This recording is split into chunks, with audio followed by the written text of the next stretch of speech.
Bueno, pues entonces, buenas noches a todos.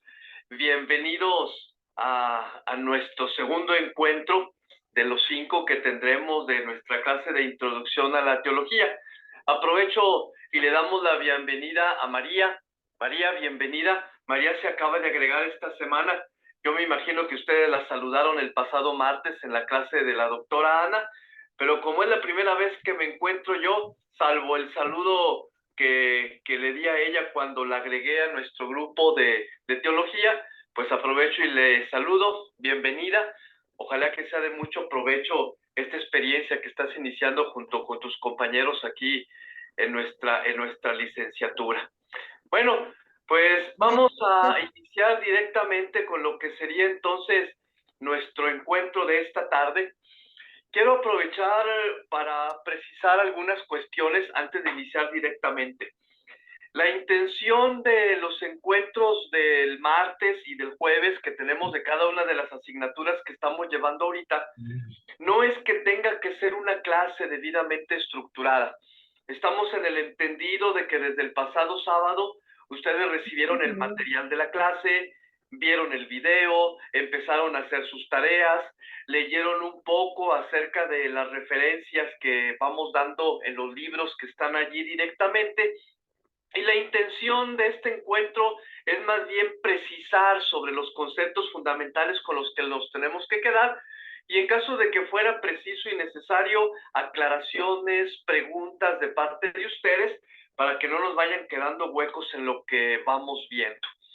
La clase anterior, obviamente, agotamos todo el tiempo porque era una clase introductoria, había que entender muy bien cuál era el panorama del cual nos íbamos a ver para ver el excursus de la teología y el por qué llegamos al concepto de teología del que estuvimos hablando. Pero de aquí en adelante nuestros encuentros van a ser un poco más cortos, por lo menos lo que tiene preparado su servidor como maestro, como guía, y el resto dependerá de ustedes. Las preguntas, los comentarios, las afirmaciones, los aportes. Y recordemos que lo más importante es que no estamos en una licenciatura en la cual vamos a aprender y en la cual se nos va a pedir que repitamos elementos teóricos. Estamos en una licenciatura en donde nosotros los guiamos y los iluminamos con los elementos teóricos, pero ustedes tienen que irse formando su propia estructura de pensamiento, tienen que ir haciendo, como lo decíamos en otro momento, su propia teología. Así que entonces, dentro de esta perspectiva es como lo queremos hacer, y es aquí entonces como vamos a ir directamente avanzando. Vamos entonces a lo que sería nuestro tema número 2, al cual le llamamos los presupuestos de la teología. La vez anterior estuvimos hablando acerca de lo que es el panorama. Vimos el excursus del cristianismo, la nota histórica para entender cómo inicia, cómo nace y ver todo lo necesario, particularmente precisar el Señor Jesucristo no es el fundador del cristianismo.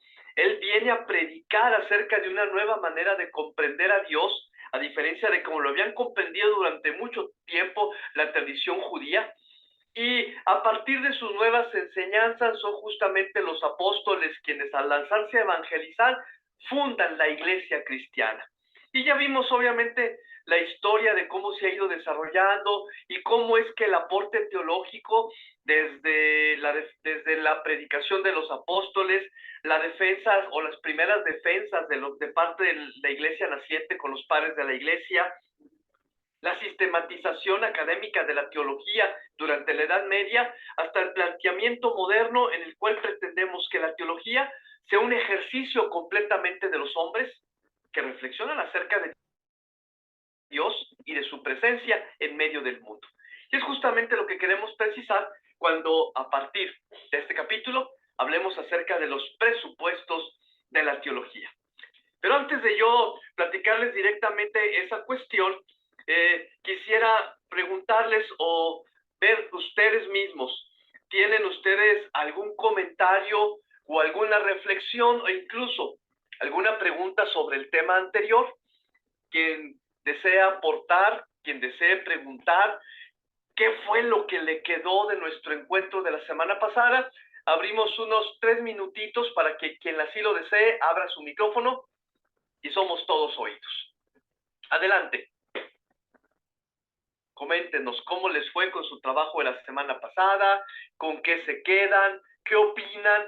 Se vale incluso decir, yo no estoy de acuerdo, yo creo que tendría que ser de esta manera, etcétera. Adelante.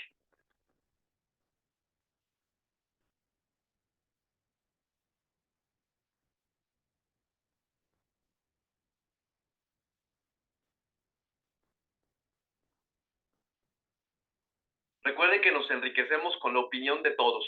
Empecemos ahorita así de manera voluntaria, antes de que el maestro empiece a preguntarle a algunos de ustedes. Adelante.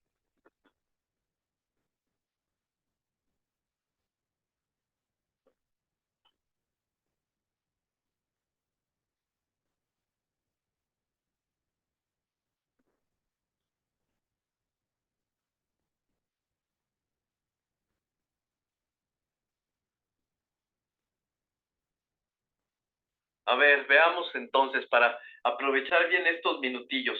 Les voy a preguntar, así como los tengo yo aquí en orden, como me aparecen aquí enlistados aquí en la cámara, para que cada uno pueda aportar, aunque sea una pequeña reflexión o un comentario sobre lo que hablamos acerca de las teologías, o la teología a la vez anterior. Vamos a ver, Jafet, ¿qué nos platicarías tú, Jafet? ¿Con qué te quedaste? ¿Qué reflexionas? ¿A dónde has llegado? ¿O tienes alguna duda?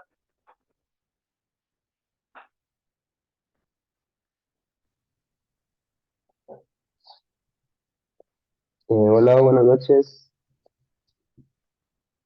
Este, pues acerca de la enseñanza que nos dio la semana pasada, pues muchas cosas yo no sabía acerca de la teología. Por ejemplo, el origen, eh, las personas que fueron fundando la iglesia o incluyendo la teología en diferentes personas. Y pues me pareció muy interesante acerca de cada aspecto que nos fue dando. Cómo año tras año, siglo tras siglo, fue evolucionando todo esto de la teología, lo que tuvo que pasar en Roma. Y pues fue algo pues, interesante que tuve ahí y que pues no sabía, no conocía pues de muchas cosas. Aunque pues tengo casi toda mi vida siendo cristiano, pues no conocía acerca de este tema, acerca del panorama de la teología. Ok, muy bien, Jafet, muchas gracias. Siempre es bueno saber un poquitito más para crecer justamente, primero, en nuestra fe y segundo, en esta profundización teológica. Mario, buenas noches, Mario. ¿Qué nos podrías aportar tú, Mario? ¿Qué tal? ¿Cómo están, compañeros? Buenas noches a todos. Pues bueno, yo sí puedo, les comparto mi punto. Ay, perdón, ando un poco agitado. Adelante, Este, adelante. bueno, yo estuve leyendo el texto que nos dijo en el libro de José Morales. Este, eh, Vaya, hubo algo que me llamó mucho la atención, y es que, por ejemplo, José Morales, aparte de darnos un panorama de de qué es lo que busca la comunidad y cómo hace la teología, también nos habla de que no es para aquellas personas, y usa una palabra que dice profana, no está sujeta ¿cómo se dice? Al escarnio de las personas que se lo quieren hacer por mera curiosidad, sino practicarlo desde una teología sistematizada y ordenada, en el sentido de poder realmente tener ese saltito de fe hacia la revelación, hacia los textos sagrados, y poder sacar provecho de esos textos para el bien espiritual y el bien de la comunidad eclesiastal. Entonces, la verdad sí cambió un poquito para mí la perspectiva, porque con eso me doy cuenta que no es tan fácil, o mejor dicho, no es que no sea fácil. mejor dicho, si vienes con un sentido de buscar esa, ¿cómo se dice? Confrontación de ideas, probablemente no lo vas a encontrar. ¿Por qué? Porque realmente el estudio de la teología está enfocado a que puedas, desde tu fe, puedas comprender los textos que ya están ahí disponibles para nosotros, ¿verdad? Los textos sagrados. Eso es por el lado de José Morales.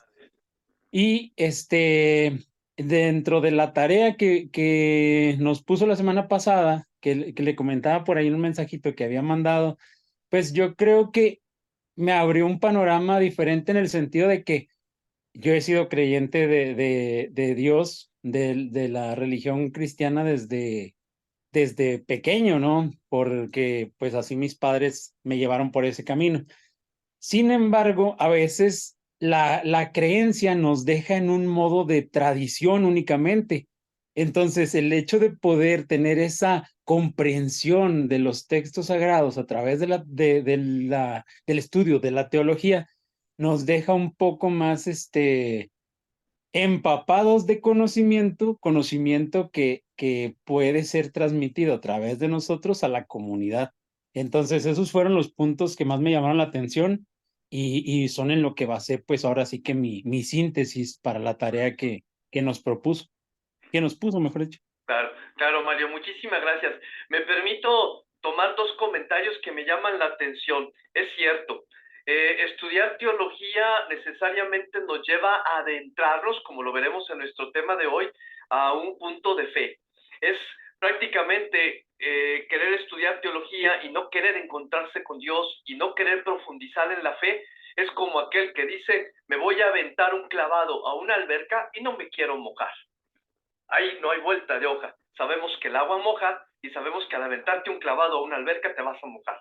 Por lo tanto, profundizar Exacto. en el estudio de la teología lleva necesariamente a profundizar en ese Dios y en esa fe que, como muy bien lo decías tú y como lo decía también Jafet hace un momento, desde niños nos inculcaron, pero que a lo mejor no nos habíamos atrevido a profundizar. Y segundo, obviamente dentro de esa perspectiva nos lleva a ese crecimiento. Es decir, estudiar teología implica también adentrarse con valor a que tenemos que acrisolar aquello que creemos y aquello que sabemos y que obviamente vamos a profundizar. Y que prácticamente era la base de lo que pretendimos platicar la vez anterior. Gracias, Mario. Rodolfo, Gracias, gracias. Rodolfo, ¿algún comentario, Rodolfo?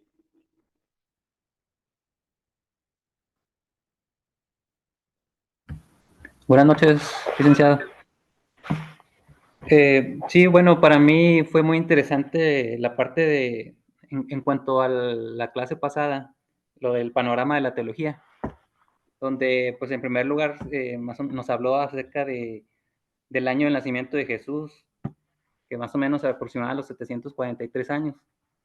AUC, que comentaba usted que se denominaba antes AUC, el año, donde inicia la era cristiana en el año 744 y después empieza la era apostólica también, que era el año del Señor, que fue al principio del siglo II. Después la era de los padres, donde ya se empezaron a hacer presentes las herejías, y después lo que era la división de los cristianos después de esto de las herejías, y ya por último en el siglo XII, donde inicia el renacimiento de la teología, donde es muy importante el uso de la razón y la defensa de la fe. Esto se me hizo muy interesante en la clase pasada. Claro, Rodolfo, gracias.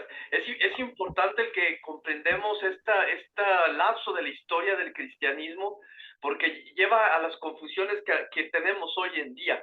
Todos los que partimos de la fe en Jesucristo el Señor somos cristianos, independientemente de que nos llamemos católicos, luteranos, adventistas, bautistas y muchas otras iglesias que existen hoy en día, derivadas de estos grandes troncos y que a fin de cuentas estamos cimentados en la misma fe.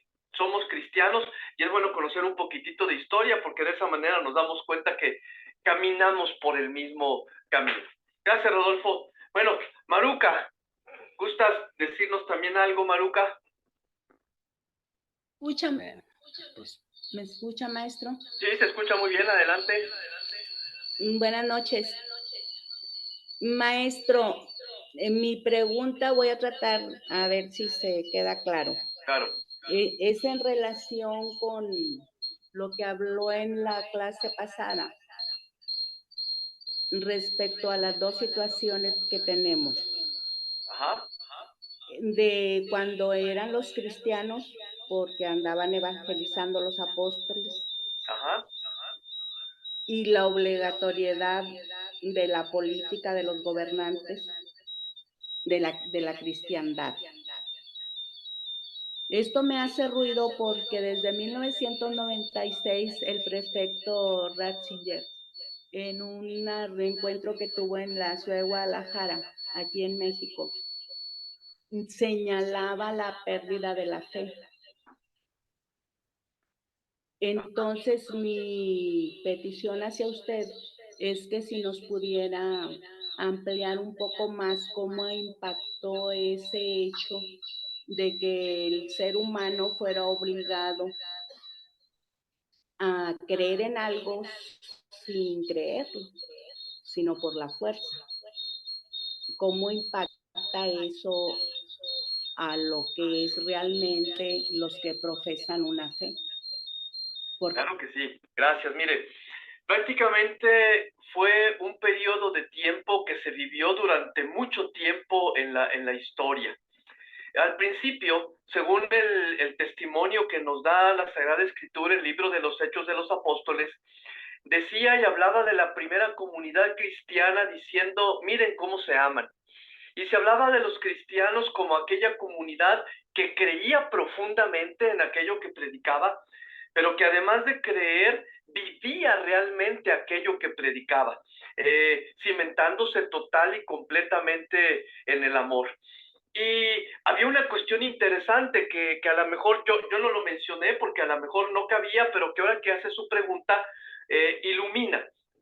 Durante los primeros años del cristianismo, particularmente a partir del año 64, cuando inician las persecuciones de Nerón contra los cristianos, no resultaba cosa sencilla llamarse y confesarse cristiano, porque a fin de cuentas todo aquel que se decía y que vivía como cristiano, lo más seguro es que iba a terminar en el circo romano, devorado por las fieres, que iba a terminar martirizado y muerto a manos de la autoridad romana, y que por lo tanto implicaba un grande compromiso decir que se era cristiano.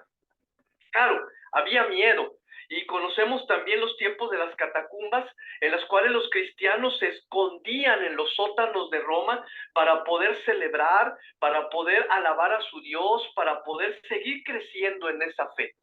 Y por lo tanto era una fe, como usted muy bien lo dice, fuertemente cimentada, y se creía y se vivía. Pero llegó un momento en el cual obviamente los gobernantes empiezan a darse cuenta que era imposible detener el crecimiento del cristianismo. Y dicen por allí un refrán bien conocido por todos: si no puedes con ellos, pues mejor úneteles. En ese momento, cuando Constantino en el año 313 y después cuando Teodosio en el año 381, particularmente este último, proclama el cristianismo como la religión oficial del Imperio Romano, estamos hablando de que el cristianismo ya estaba extendido en todo el Imperio Romano hasta entonces conocido, desde lo que hoy conocemos como España, Francia, los países germanos, toda la parte de Grecia, la parte de Turquía, el norte de África, y obviamente en consecuencia ya estaba en grande.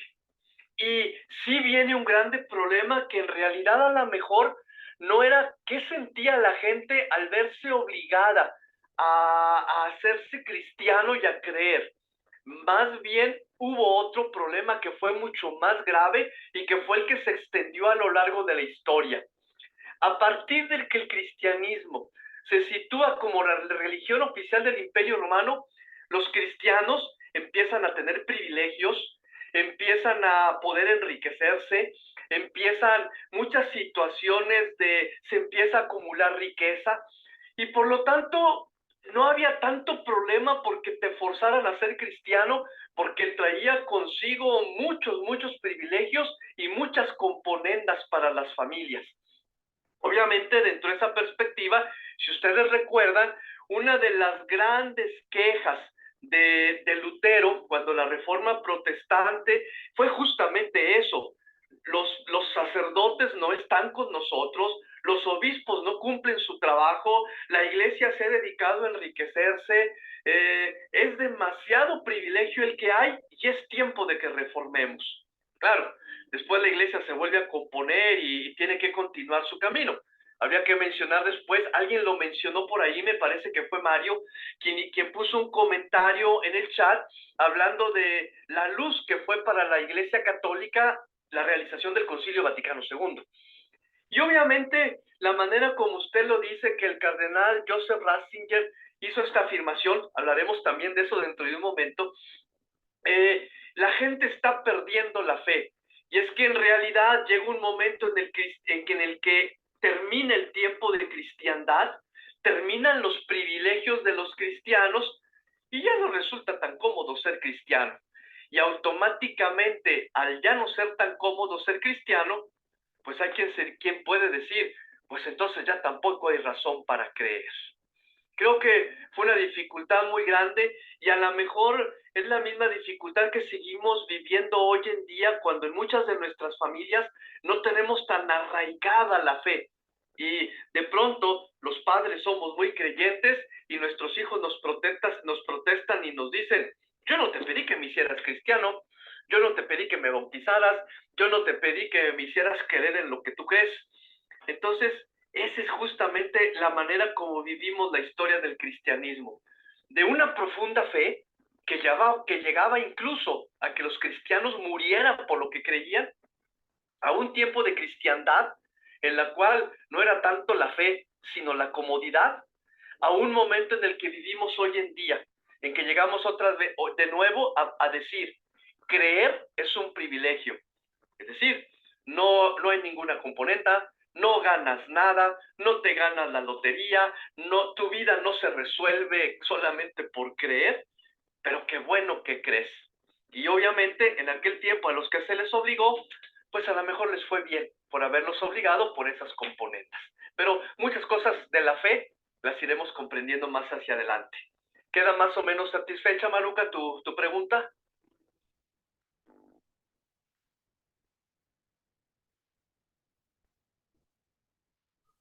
Sí, gracias, muy amable. Okay. Bueno, muy bien. Bueno, pues entonces vamos hacia adelante a María Torres, porque tengo aquí dos Marías. A María no le voy a preguntar ahorita porque aun cuando me imagino que ya vio la clase de la vez pasada, pues apenas tiene 2 días con nosotros y me imagino que todavía está profundizando. A ella le preguntaremos por allá al final de la clase. Así que por eso no se les haga raro que a Mari Torres todavía no le he preguntado el día de hoy. Bueno, vamos entonces a nuestro tema que nos compete el día de hoy.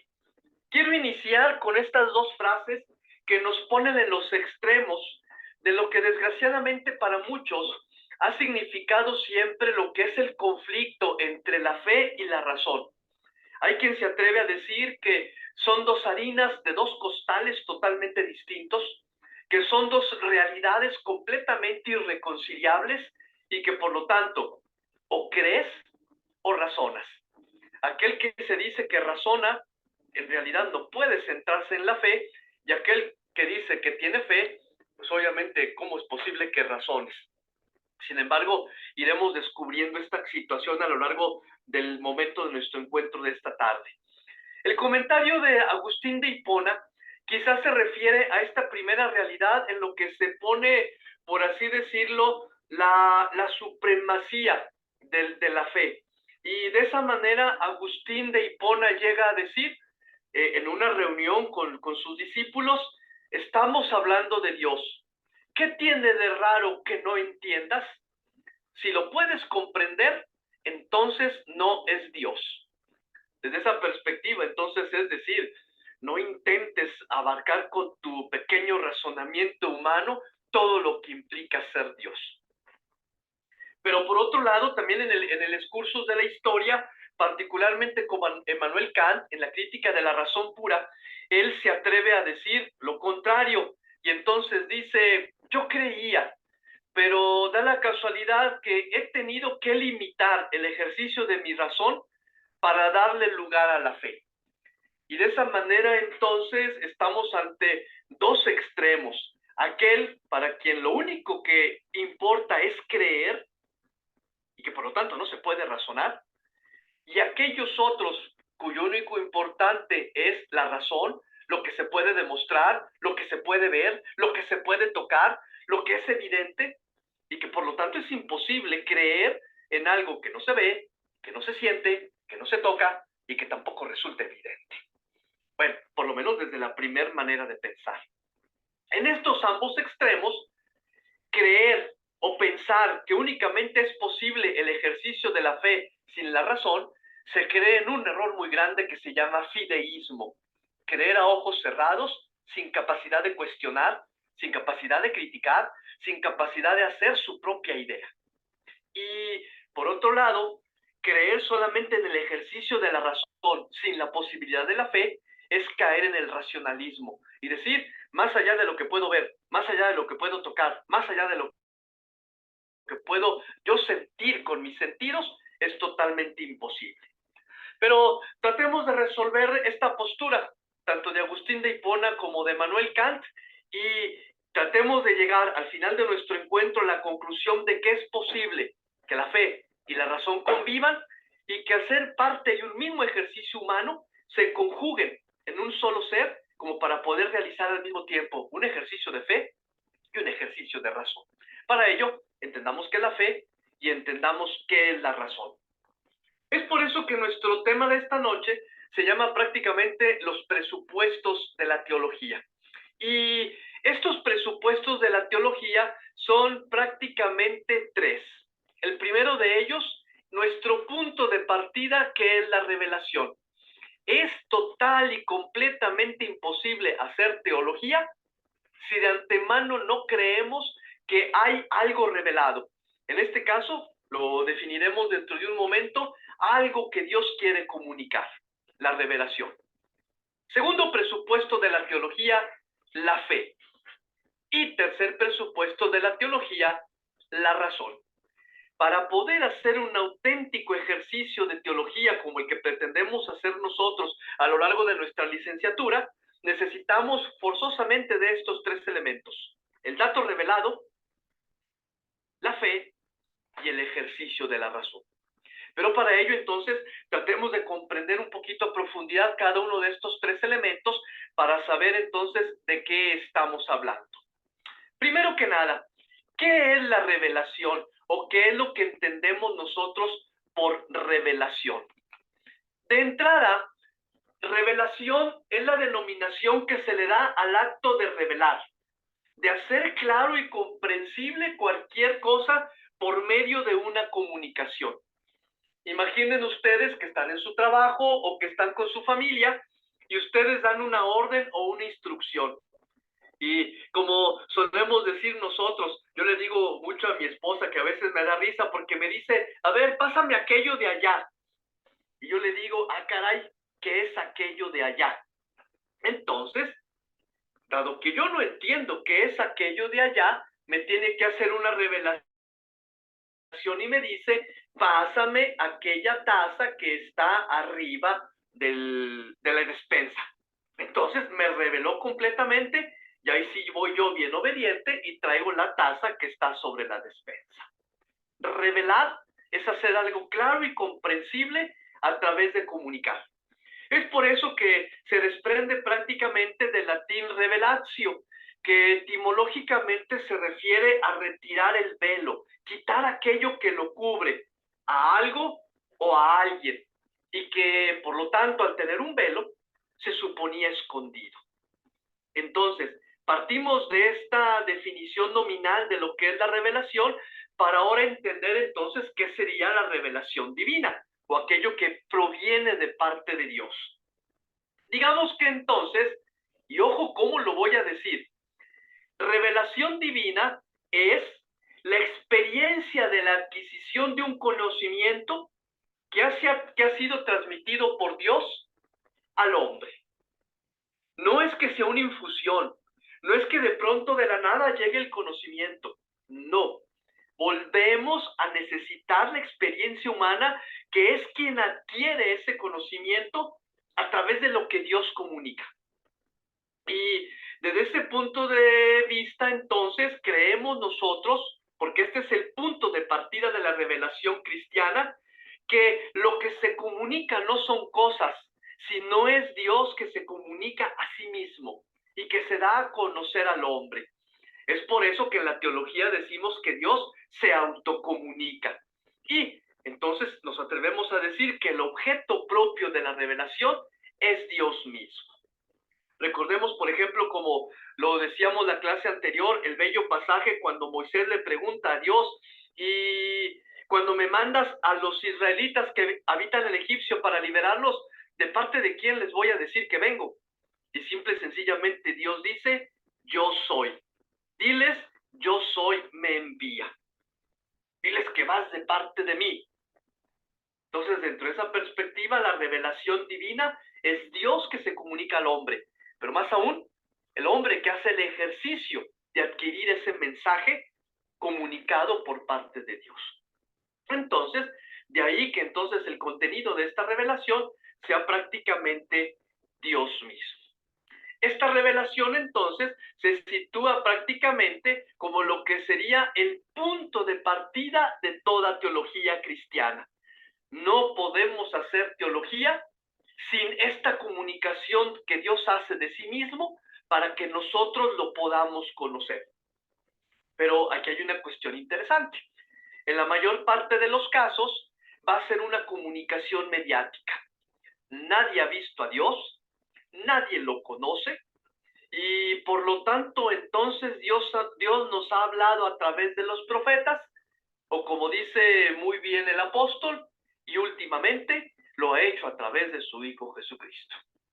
Entonces, desde ese punto de vista, para la teología, o nosotros que vamos a hacer teología, buscamos hablar acerca de las verdades reveladas por Dios y enseñadas por cada una de nuestras iglesias.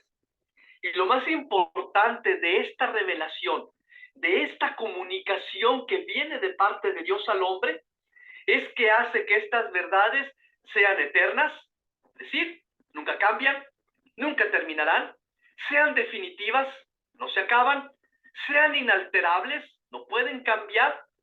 Y desde este punto de vista es el desafío que nos viene a través de este mundo cambiante en el que vivimos. Los apóstoles respondieron a los hombres de sus tiempos. Los padres de la iglesia respondieron a los hombres de sus tiempos. La cristiandad fue acompañada por los hombres de sus tiempos. En la Edad Media se respondió a los hombres de sus tiempos. Hoy en día tenemos que responder al hombre de nuestros tiempos a partir de la propia revelación que Dios le hace al hombre de hoy. Y desde ese punto de vista, ya en nuestro siguiente encuentro, la siguiente semana, hablaremos acerca de las fuentes de la revelación o de las fuentes de la teología. ¿De dónde sacamos esta revelación? ¿De dónde sacamos esto que Dios nos comunica? Pero será tema de más hacia adelante. Hablamos acerca entonces de Dios y hablamos de lo que Dios le comunica al hombre y el ejercicio que que el hombre hace de asumir este mensaje. Y esta revelación, por lo tanto, como muy bien lo decía Mario hace un momento y como Maruca lo esbozaba también al momento de hablar de la primera iglesia, este ejercicio requiere necesariamente de la fe, que es el segundo presupuesto de la teología, por lo menos la teología cristiana. Aun cuando tendremos que decir, nunca podremos hablar, nadie, ni los budistas, ni los shintoístas, ni los mahometanos, ni los hinduistas, ni los animistas, ni nadie podrá hablar acerca de Dios si de antemano no tiene fe. Entonces, este es justamente nuestro punto de partida. Entonces, ¿qué es la fe? Hablemos entonces y partamos de esto de qué es la fe. Entonces, la palabra fe proviene del latín fides y tiene un doble significado. Puede significar la fidelidad o puede significar también la fe. Fidelidad significa estoy contigo, me quedo contigo. Fe significa creo en ti.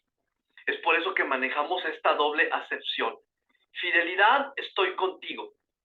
Fe, creo en ti. Aunque claro, tendremos que hacer la precisación necesaria cuando hablemos acerca de la fe en Dios y de la fe cristiana que nosotros tenemos. Por lo tanto, tenemos que decir que es el asentamiento a un hecho, la confianza en el dicho o en el hecho de una persona o la aseveración de las cualidades de esta persona. Dicho en otras palabras, la fe es la creencia o la confianza que se tiene en una persona, en una religión o en una institución, sin necesidad de que haya sido confirmado por experiencia o la razón o demostrado por la ciencia. Ojo, de entrada no necesita demostración. Creemos, y eso ya es un don, eso ya es un regalo. Es decir, imaginemos, por ejemplo, como el caso de un gobernante que acaba de llegar, es su primer día como gobernante, creemos y esperamos que haga el mejor de los papeles. Ya dentro de 6 años diremos, híjole, si la hizo o no la hizo, pero por lo pronto creemos y esperamos que lo haga bien. Entonces, o acabo de entrar a una escuela y creo y espero que esta escuela me eduque bien. O acabo de entrar a un club, el que sea, y esperemos y creamos que este club me va a atender bien y voy a obtener grandes beneficios. O acaban de abrir una tienda nueva en nuestra ciudad y vamos y la visitamos porque creemos que allí encontraremos los mejores precios. Confiamos por experiencia y a lo mejor ni siquiera todavía por la razón. Pero desde ese punto de vista, entonces, hablemos de la fe desde el punto de vista bíblico. La fe, entonces, desde el punto de vista bíblico, se refiere tanto a la creencia intelectual como a la relación de confianza o el compromiso. ¿Recuerdan lo que le comentaba hace un momento a la pregunta de Maruca? Los primeros cristianos no solamente creían. Decía Pedro cuando le preguntaban, oigan, ¿y qué tenemos que hacer para ser cristianos? Y él decía, basta que crean con el corazón y proclamen con la lengua que Jesucristo es el Señor para que sean salvos. Pero además hay que dar compromiso. Y es probable que muchos de ustedes tengan que dar testimonio de esa fe y de eso en lo que creen con su propia vida. Entonces, en la Biblia, siempre que aparece la referencia a la fe, significa la aceptación de Dios, pero también un compromiso con Él. El Moisés, que frente a la zarza que estaba ardiendo sin consumirse, cree que yo soy, lo estaba enviando, inmediatamente se pone en camino. Abraham, que por la fe toma a su hijo Isaac y por orden de Dios está dispuesto incluso a sacrificarlo y se compromete con esa fe. Claro que después Dios le dice, ya vi que eres fiel y por lo tanto deja a tu hijo y ahí te va un borreguito para que mejor lo sacrifiques a él. Por la fe, el pueblo de Israel se puso en camino después de 300 años, pero era confianza y compromiso. Pero al mismo tiempo el ejercicio intelectual que dice, sí, creo que allí está y que me ve. Es por eso entonces que cuando hablamos de la fe, desde el punto de vista cristiano, tenemos que hablar necesariamente de sus dos elementos. El primer elemento, que es la fides que, o que son los contenidos doctrinales en los que creemos, o dicho en buen español, la parte de la fe que es ¿qué es en lo que creemos? Creemos en Dios, cada uno desde nuestra propia perspectiva de la comunidad cristiana a la cual pertenecemos, creemos en ciertos preceptos y creemos en ciertos fundamentos que nacen definitivamente de los primeros 10 mandamientos, de las enseñanzas de la iglesia primitiva, de la enseñanza del evangelio y en todo lo que hemos aprendido de la fe en Cristo Jesús el Señor. particularmente como muy bien lo decía el apóstol, que ha muerto y que ha resucitado. Y que de nuevo regresará para llevarnos de nuevo en su segunda venida. Y todo lo que implica la fe. Pero además el fides qua, es decir, el cómo creemos. Y cómo este objeto de la fe, es decir, aquello en lo que creemos, lo convertimos en un acto personal. Y ya no solamente creemos, sino que además lo convertimos en un modo de vida. Ese es entonces justamente a lo mejor a lo que se refería el cardenal Ratzinger cuando decía se está acabando la fe. Ya no solamente no creemos, sino que además no vivimos como creyentes. La disociación que durante mucho tiempo ha existido entre fe y vida. Voy a la iglesia el domingo, rezo, oro, cierro los ojos y hasta me doy golpes de pecho, pero salgo a la calle y critico, y miento, y robo, y me aprovecho de los demás. Claro, es un común para iluminarlo. Yo sé que todos ustedes son bien buenos, que además de creer viven auténticamente, pero lo estoy iluminando para entender. El fides que, el objeto de la fe, aquello en lo que creemos, y el fides qua, es la aceptación de esa fe y que nos lleva a comprometernos y a tener un modo de vida que nos hace decir, ah caray, este individuo es cristiano, vive como cristiano. Y a lo mejor, y que padre fuera que nos dijeran como a aquellos miembros de las primeras comunidades en los que dijeran, vean cómo se aman.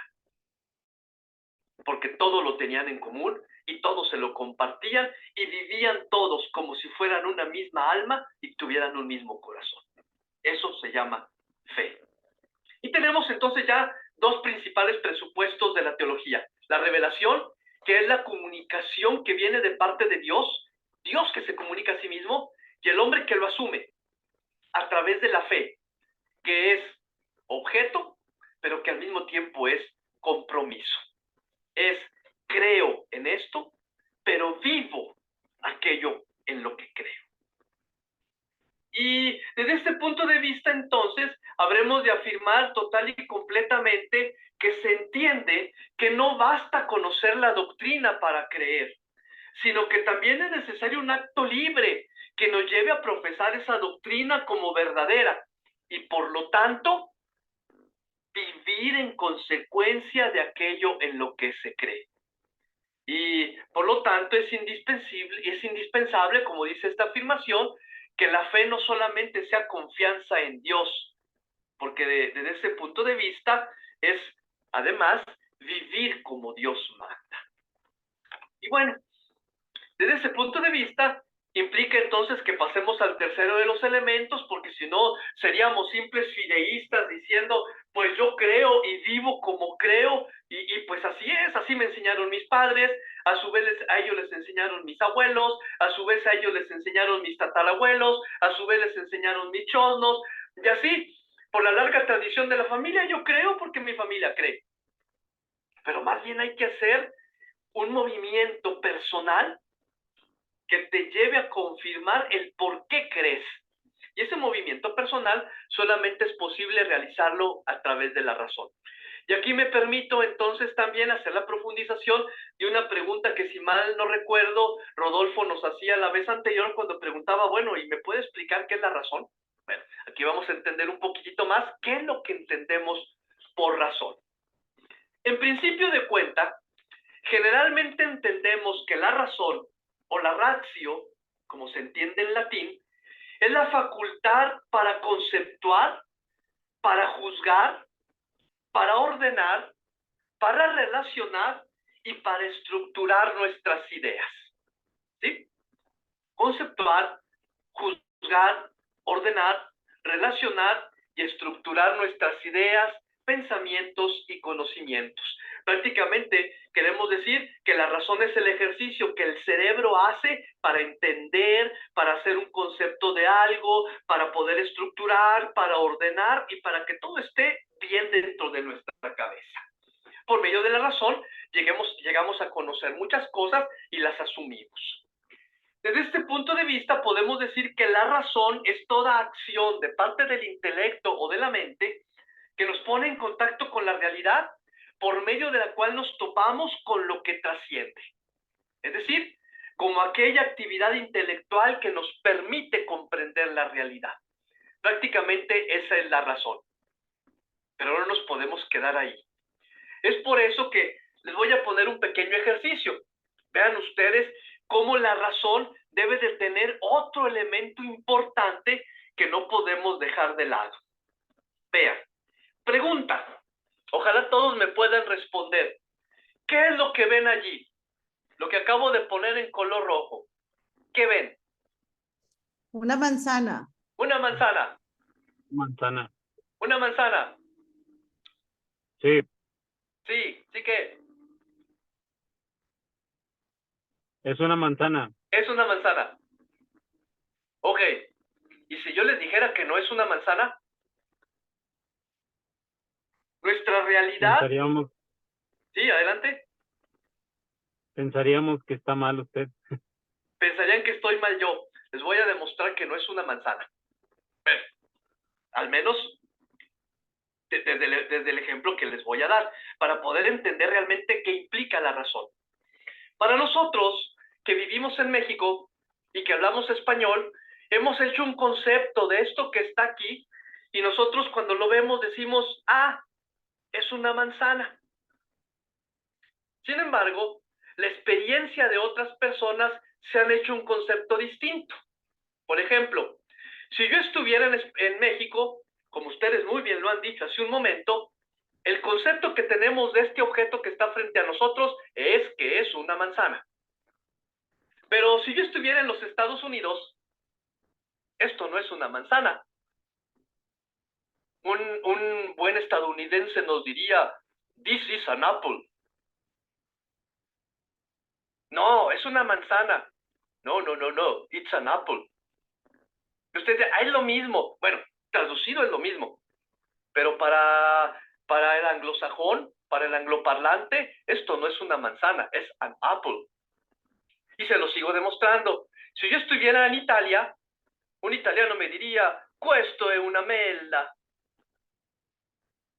No, es una manzana. No, questo è una mela. Pero es lo mismo. Sí, en apariencia es lo mismo.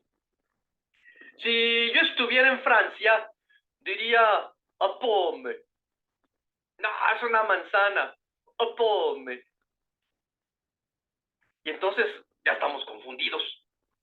Si yo estuviera en Brasil, yo diría, una masa, es una masa. Es una masa, no es una manzana, una masa. Si yo estuviera en Alemania, el alemán me diría, esto es un Apfel, no es una manzana, es un Apfel.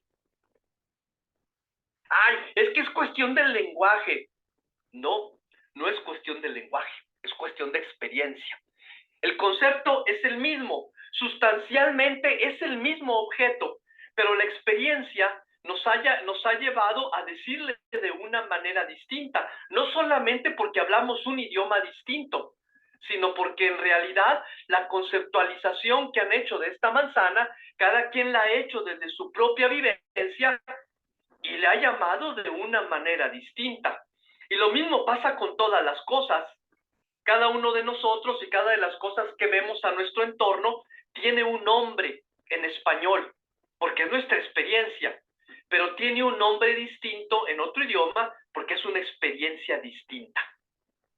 Entonces, esto nos lleva a captar que entonces razón no nada más es hacer conceptos, razón no es nada más ordenar, razón no es nada más estructurar, razón no nada más es tener pensamientos, sino que tenemos que tener una razón como un sistema de coordenadas que está dotado de máxima objetividad y universalidad posibles y por encima del cual no existe posibilidad de búsqueda de mayores y mejores explicaciones.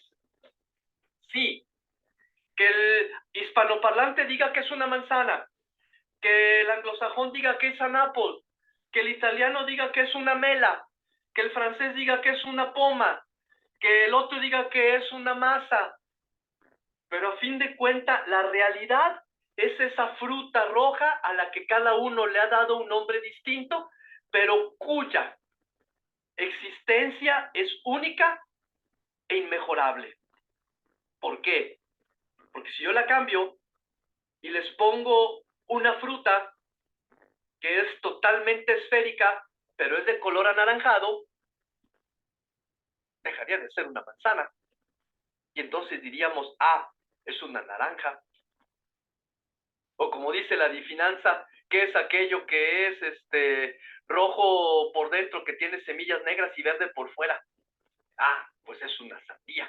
Porque lo conceptualizamos de esa manera, pero lo hemos conceptualizado de tal manera que nadie puede decir lo contrario. Entonces sí, le podemos dar nombre distinto, podemos tener una experiencia distinta del objeto, pero lo que es importante llegar a que la razón es un ejercicio de coordenadas que nos concede la máxima objetividad sobre algo y que es tan universal que no se puede decir una cosa distinta de ella. No hay vuelta de hoja. Incluso me voy por un ejemplo sin que sea una crítica moral. Si me ponen a mí a un ser humano con características de hombre, voy a decir que es un hombre. Si me ponen frente a mí a un ser humano con características de mujer, voy a decir que es una mujer. A menos que este hombre y que esta mujer hayan optado por otra situación y a lo mejor este hombre sea un homosexual y esta mujer sea un homosexual, o que sean ellos o que sean ellas, pero ya no dependerá de la objetividad de la razón, sino ya dependerá de la interpretación y de la experiencia que cada uno está haciendo de ese elemento. Pero lo más importante es que la razón nos tiene que llevar a elementos objetivos y universales. Llámale como quieras a ese objeto rojo que tienes frente a ti, pero a fin de cuentas no deja de serlo, porque si lo cambiamos, deja de serlo y se convierte en otro totalmente distinto.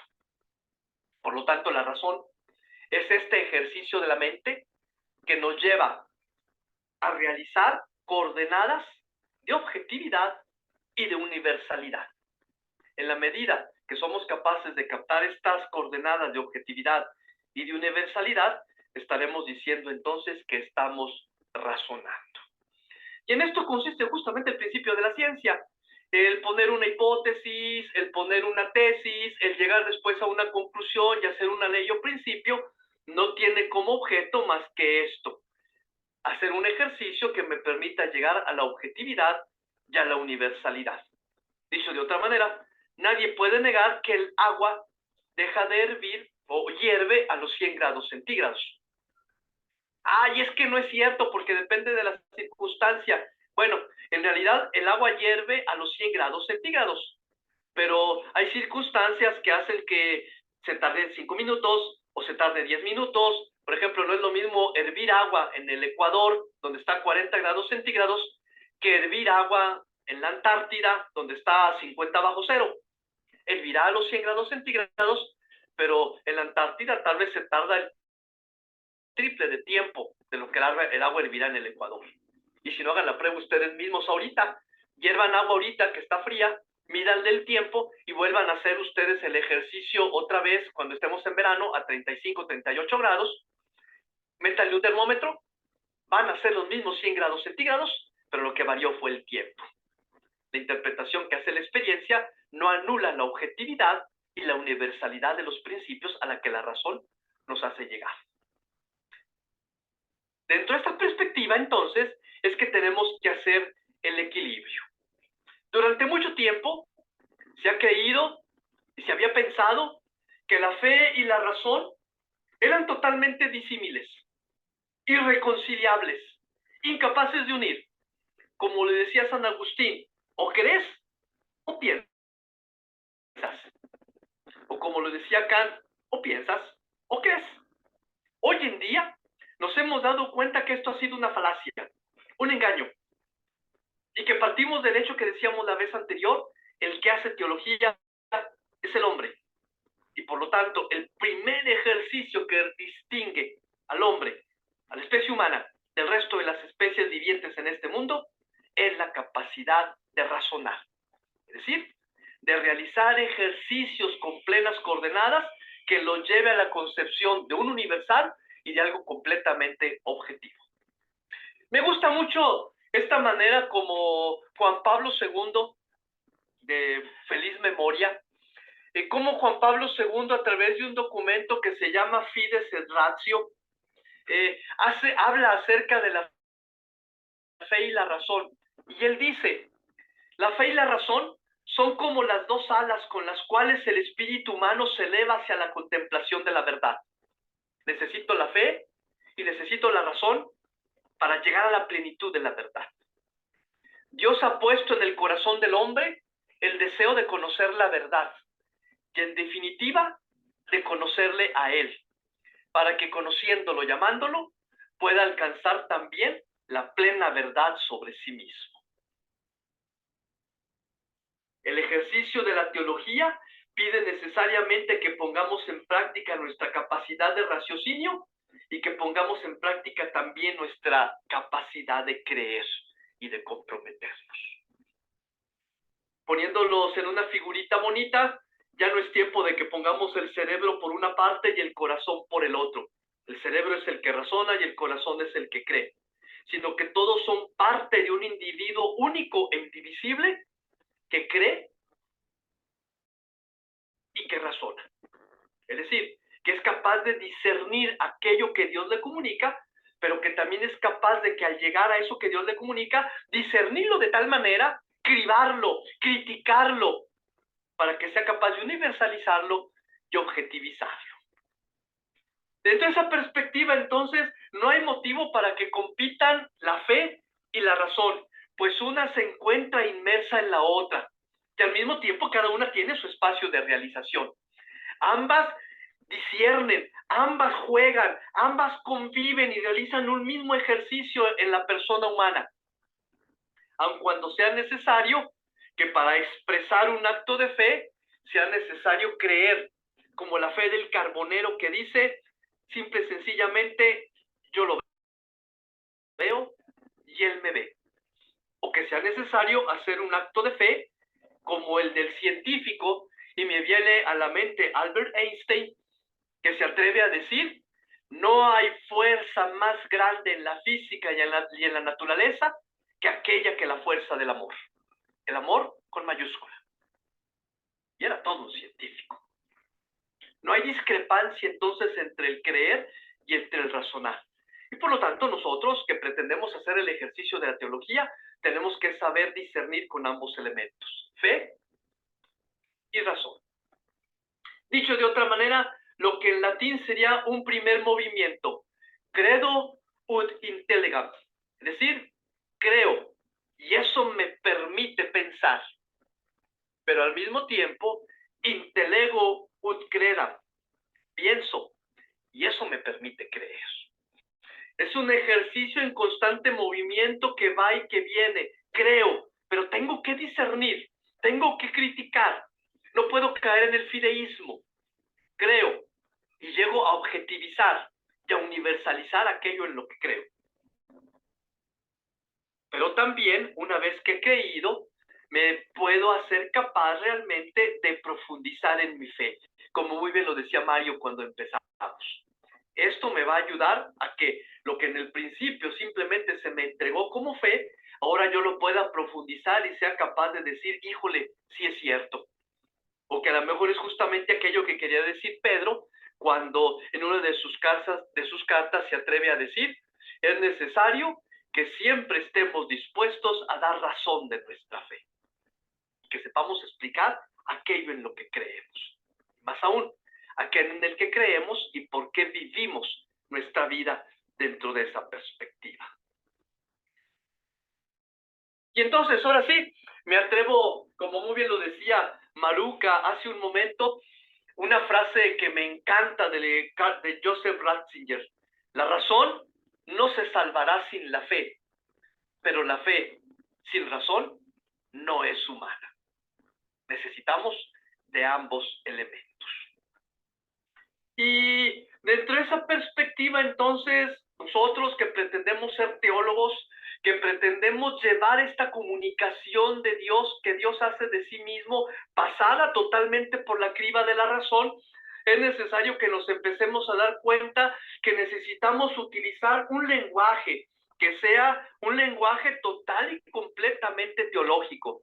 Necesitamos hablar como teólogos. Necesitamos hacerles sentir a las personas que somos teólogos. Y para ello me permito mencionarles esto. El filósofo francés André Glucksmann publicó un libro allá más o menos por el año 1997 que se titula La tercera muerte de Dios, y en ella se atreve a decir: por fin, ahora sí, hemos acabado con Dios.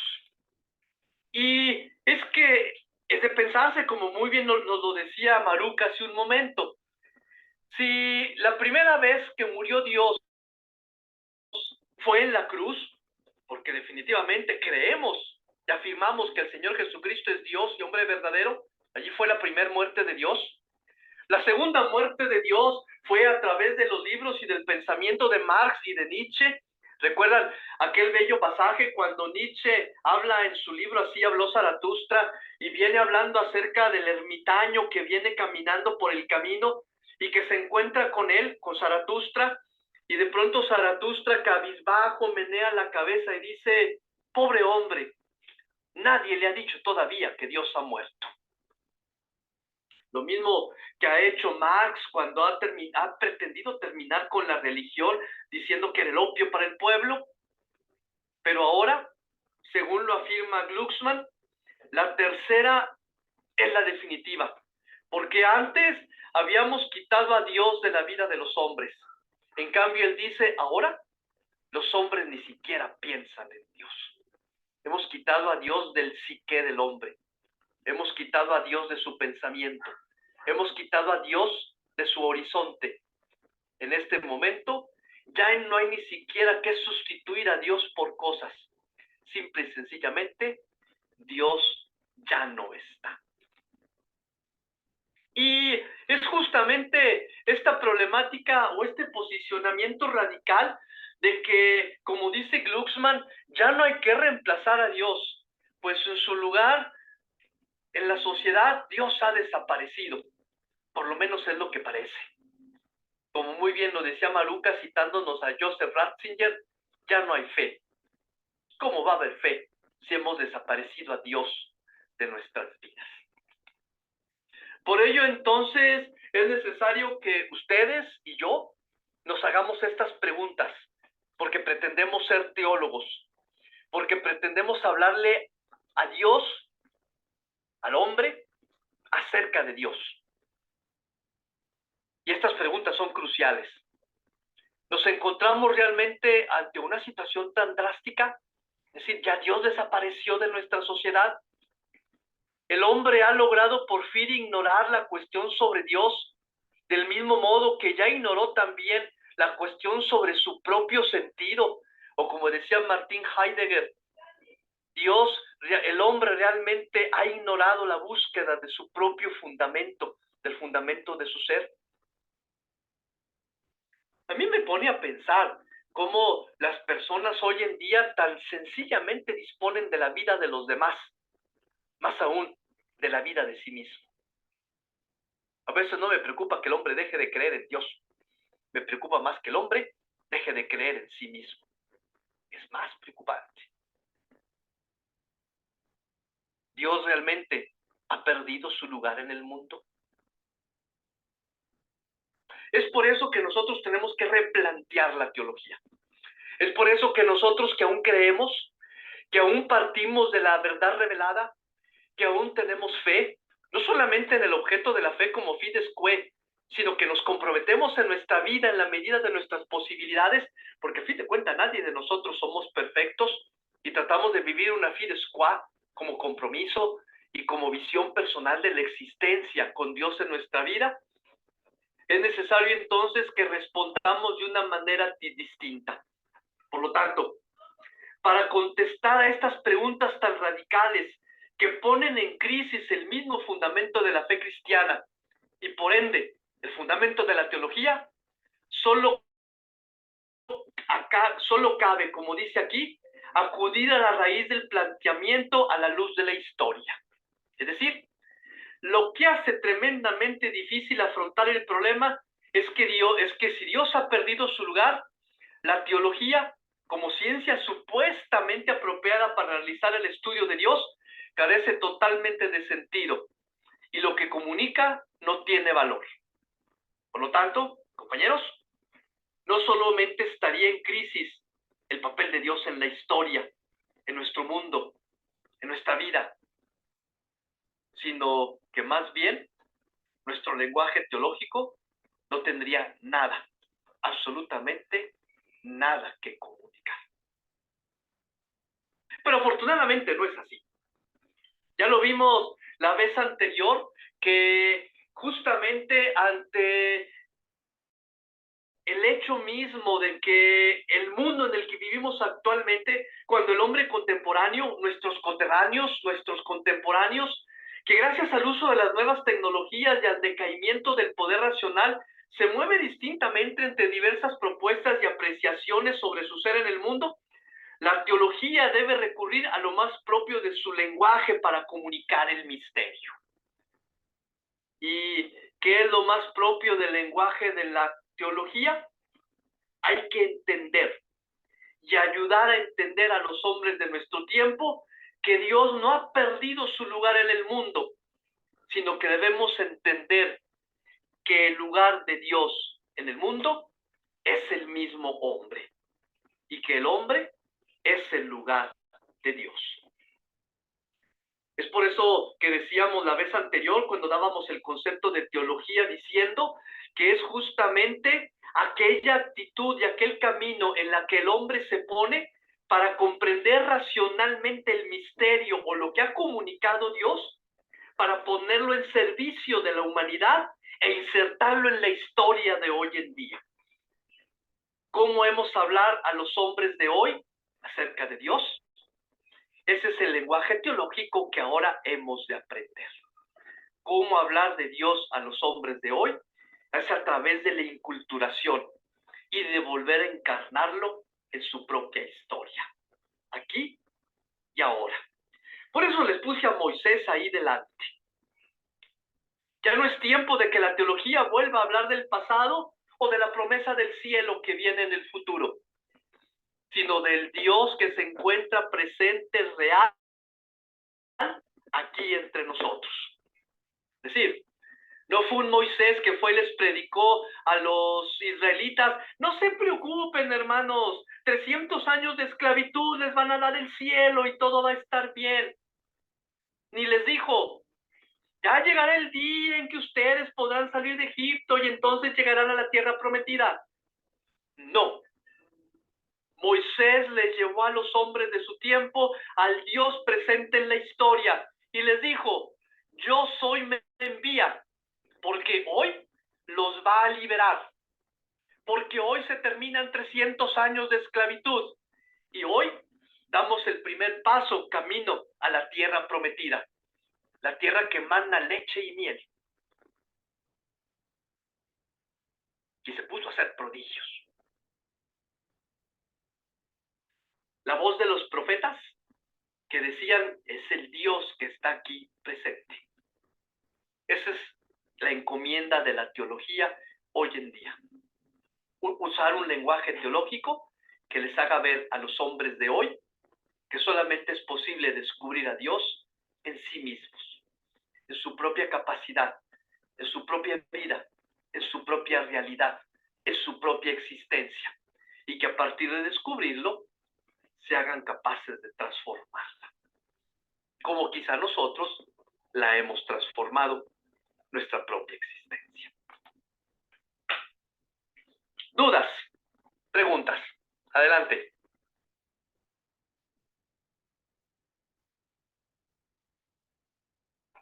¿Alguna duda?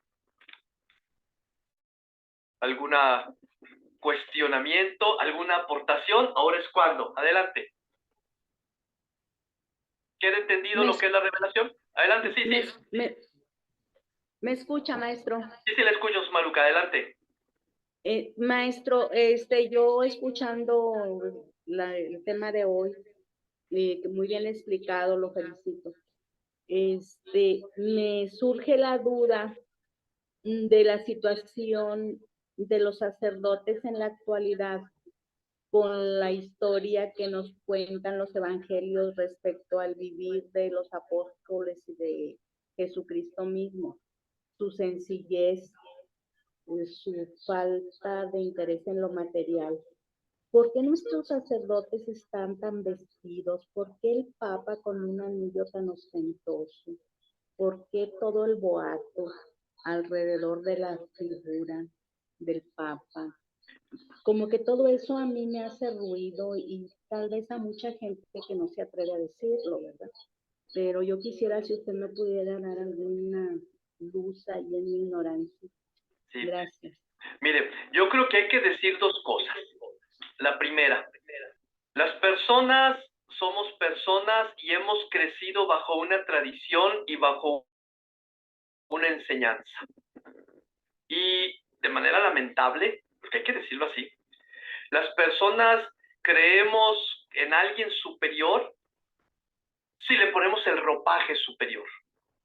Durante mucho tiempo nos han hecho pensar, porque así fue, que el Papa debe traer una tiara, que el Papa debe traer un pectoral ostentoso, que el Papa debe traer un anillo de oro, porque es el Papa.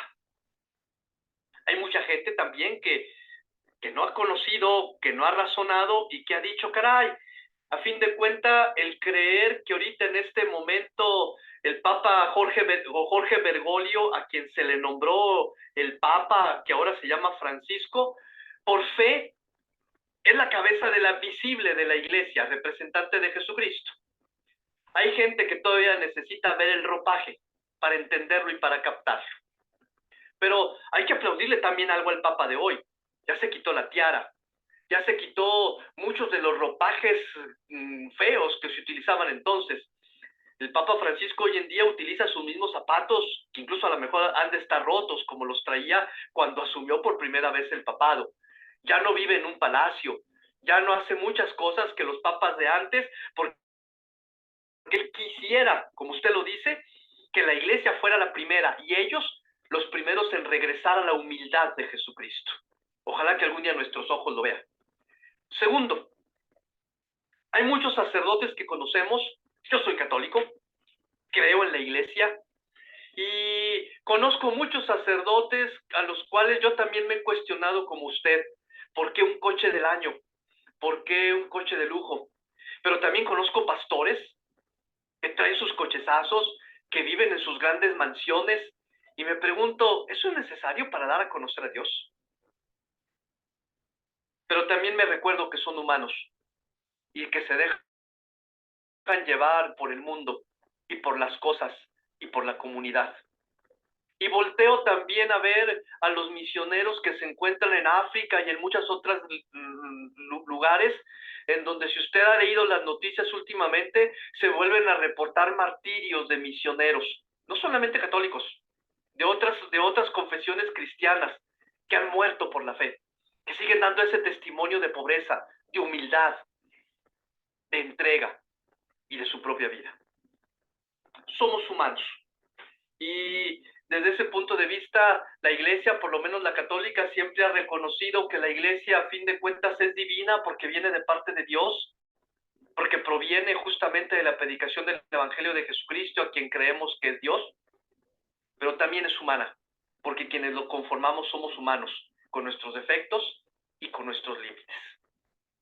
Hay pastores y sacerdotes muy buenos, muy santos, muy entregados, capaces de dar un testimonio. Pero también hay otros de dudosa procedencia. Pidamos por ellos para que también nosotros, junto con ellos, nos convirtamos y seamos más semejantes a Jesucristo. ¿Queda respondido? ¿Le ilumino al menos un poco? Sí, gracias, maestro. Aunque no son nada congruentes con lo que dicen, con lo que hacen y con lo que piensan. Totalmente de acuerdo con usted. Totalmente de acuerdo. ¿Puedo decir algo? Claro, adelante. Bueno, yo aquí estaba checando referente a lo que dice Maruca. En Mateo 23:3 dice, así que hagan caso de todo lo que ellos les dicen, pero no sigan su ejemplo, porque ellos no hacen lo que ellos mismos dicen. Entonces es muy referente a lo que dice del Papa o de los pastores. Yo también he conocido pastores de iglesias cristianas, no sé cómo se les puede llamar aparte de eso, que tienen doble vida. Entonces no podemos dejarnos llevar o dejar de ir a la iglesia o dejar de creer en Dios por los humanos que no están haciendo lo correcto. Al fin de cuentas son humanos, como dice usted, y todos tenemos el libre albedrío de hacer lo bueno o lo malo. Así es, exactamente, gracias María. Y justamente allí es en donde está el ápice justamente de la revelación. Nosotros estamos llamados a creer en el Dios que se ha comunicado a sí mismo y que se ha comunicado a sí mismo de manera privilegiada a través de las palabras de Jesucristo expresadas en el Evangelio. Y es cierto, hay que hacer lo que nos dicen, mas no vivir como ellos viven. Aun cuando hay que ver qué clase de vida nos están reflejando. Muchísimas gracias, buena aportación, e ilumina también un poquitito más esta pregunta y esta inquietud de Maruca. Nosotros seguimos al Evangelio y a Dios, no a sus predicadores. Gracias. ¿Alguien más? Adelante.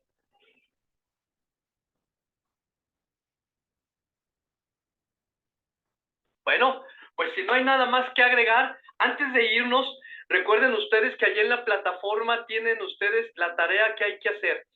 Me permito hacer una precisación con respecto a los trabajos que están haciendo con la doctora Ana.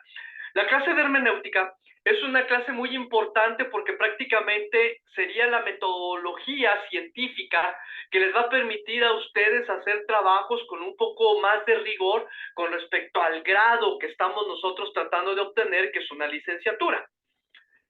La clase de introducción a la teología obviamente es una clase más práctica, de mayor reflexión, que los va a llevar no tanto a hacer un trabajo con tanto rigor metodológico como lo exige la hermenéutica y como se les va a exigir en muchas otras materias que ustedes irán estudiando, pero sí un ejercicio de discernimiento personal.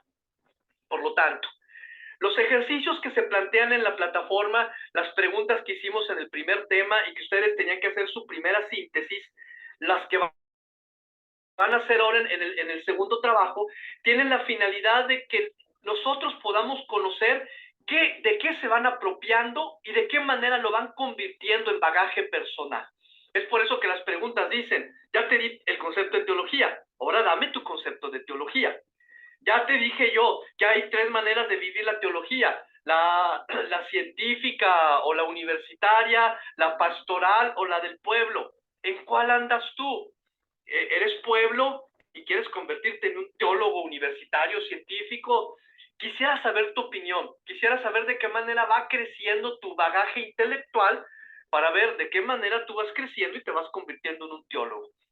Entonces, no es necesario que hagan páginas y páginas y páginas de respuesta. Puede ser que su reflexión personal se exprese muy bien en 5 renglones y sean suficientes. Pero obviamente den el argumento necesario para saber que han trabajado un poquito el intelecto y están asumiendo el contenido teórico que les estamos dando. Entonces,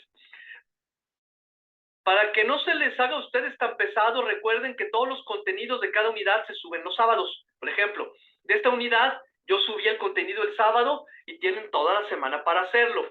De la anterior lo subí el sábado anterior y tuvieron toda la semana. Este próximo sábado subiré el contenido del tema 3 y tendrán toda la semana. A mí no hay problema que lo hagan el sábado, el domingo, el lunes o se les vaya amontonando. Cuando termine la quinta semana, yo necesitaré que todo esté contestado para poder dar una calificación acerca de ustedes. Así que tómense su tiempo, reflexionen, hagan todo su esfuerzo y sobre todo, hagan ese ejercicio de creer, pero metan la razón y conviértanlo en teología. ¿De acuerdo? Bien, pues entonces si no hay más, que tengan todos una muy buena noche, que Dios les bendiga, cuídense mucho, mucho, y cualquier cosa ya saben, quienes nos han pedido algún favor o alguna aclaración a través del WhatsApp, en el momento que lo necesiten, estamos para servirles. Dios les bendiga, se quedan con Dios, que tengan buenas noches, y hasta mañana. Gracias, igualmente, bonita noche. Gracias, buenas noches. La presentación ya está en la plataforma, por si alguien quiere repasarla, allí está ya. Gracias, Nick. Buenas noches. Gracias a todos. Descansen.